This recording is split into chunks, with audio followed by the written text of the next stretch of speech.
Bentornati sul canale, dalla Fara, da Fuz e da Griselda. Oggi facciamo un breve video dedicato ai cavalli longobardi.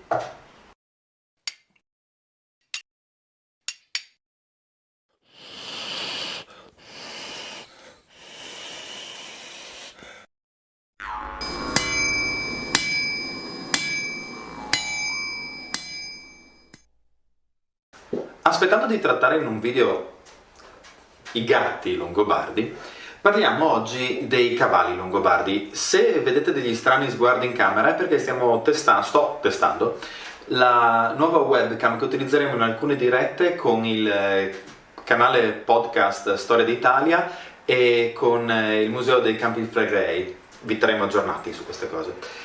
In ogni caso, tornando a parlare di equini e lasciando indietro i felini e le videocamere, i cavalli longobardi. Cosa sappiamo di loro? Non ne sappiamo tantissimo in realtà, ma abbiamo la fortuna di avere dei ritrovamenti. Nelle necropoli, infatti, in alcuni casi vengono ritrovati per l'appunto dei cavalli. Prima di approfondire le tipologie, o quel poco che possiamo capire sulle loro misure, approfondiamo come vengono ritrovati. All'interno delle necropoli, ne abbiamo discusso molto nei video precedenti, si possono trovare accanto all'inumato beni, armi, addirittura cibo, in alcuni casi degli animali. Recentemente abbiamo discusso dei cani, dei levrieri di Povegliano o dei molossoidi del centro Italia, ma non fanno eccezione i cavalli che anzi all'interno del grande quadro delle migrazioni germaniche sono un caso piuttosto rilevante a livello statistico e che anche in Italia presenta una certa rilevanza statistica fino al VII secolo. I cavalli vengono infatti deposti nei pressi di un inumato, con un inumato o a prescindere da un inumato. Sì, perché infatti i casi di sepolture dei cavalli nei contesti funerari longobardi sono, volendo riassumere, all'incirca di questi tre tipi. Possiamo trovare il cavallo da solo o accompagnato da altri animali, come è il caso dei cani a Povegliano, e quindi forse siamo di fronte a un sacrificio. Possiamo trovare il cavallo a fianco o nei pressi di una tomba umana particolarmente ricca e quindi si lascia intuire che ne fosse una diretta dipendenza. L'ultimo caso è quello in cui troviamo cavaliere e cavallo nella stessa tomba. Un esempio particolare di questa ultima tipologia è proprio la necropoli di San Mauro a Cividale del Friuli, dove un cavaliere di circa 20 anni trova la sua sepoltura sotto il suo cavallo. In questo caso, e vale per tutto il contesto longobardo ma anche per quello europeo in generale, la fossa diventa molto ampia e molto profonda, superando i 3,5 metri, per permettere quindi l'inumazione del cavaliere, separato poi da uno strato intermedio che può essere stato di travi ad esempio o di altri materiali, su cui viene deposto il cavallo.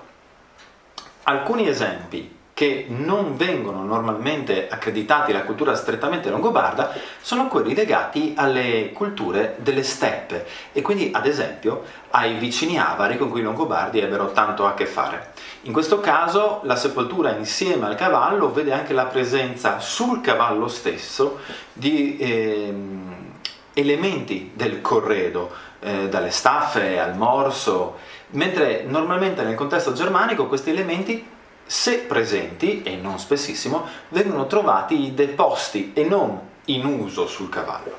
Quindi lasceremo da parte in questa analisi tutti i casi che ci riconducono alle steppe. Possiamo quindi definire invece l'uso della sepoltura del cavallo e del cavaliere, del cavallo da solo, del cavallo con i cani e all'interno di queste tipologie la presenza dei cavalli acefali, in cui cioè il cranio viene decapitato e poi magari seppellito separatamente in un'altra fossa, all'interno di una coinè culturale religiosa di stampo germanico.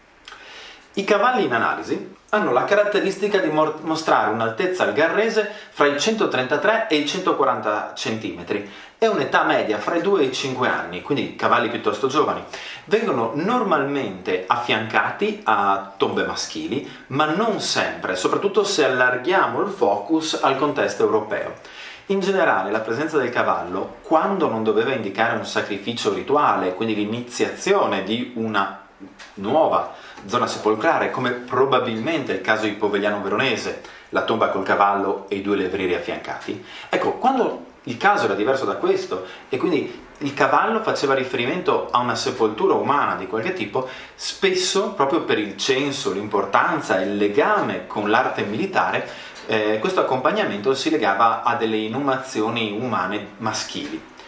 Ci sono però dei casi in cui il cavallo viene affiancato a inumazioni femminili o di infanti, sempre allargando il focus a livello europeo. Resta comunque il nocciolo fondamentale del fatto che il cavallo fosse anche un indice di ricchezza, un indice di valore militare e un indice quindi di status sociale complessivo, e che generalmente andasse ad indicare il cavaliere. Vi lasceremo in link alcuni articoli che riguardano questi argomenti, come quello illuminante e riassuntivo che trovate sul volume numero 1 di Archeologia Barbarica, e poi alcuni riferimenti per poter ampliare lo sguardo a livello europeo. Come vedete qui abbiamo sempre al nostro fianco il Barbaricum di Marco Valenti, perché ovviamente anche in questo caso sono presenti riferimenti ai sacrifici rituali con cavalli.